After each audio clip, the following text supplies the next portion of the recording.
IPL 2024 ఛాంపియన్స్గా Kolkata Knight Riders team నిలిచింది.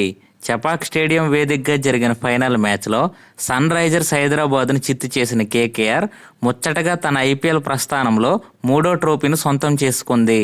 ఈ మ్యాచ్లో కోల్కతా నైట్ రైడర్స్ టీం 8 వికెట్ల తేడాతో ఘన విజయం సాధించింది. 114 పరుగుల లక్ష్యంతో బరిలోకి దిగిన కోల్కతా 10.3 ఓవర్లలో 2 వికెట్లు కోల్పోయి ఛేదించింది.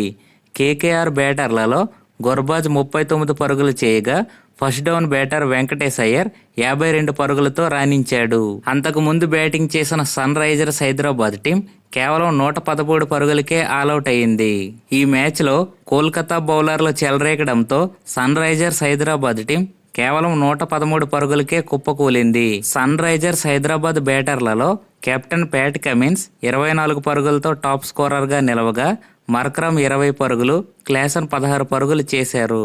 కోల్కతా నైట్ రైడర్స్ టీం గురించి మీ అభిప్రాయాన్ని కామెంట్ సెక్షన్లో మెన్షన్ చేయండి. అలాగే ఇటువంటి మరిన్ని ఇన్ఫర్మేటివ్ స్పోర్ట్స్ అప్డేట్స్ గురించి మా ఛానల్ ఇప్పుడే సబ్స్క్రైబ్ చేసి సపోర్ట్ చేయండి. Thank you for watching. Have a nice day.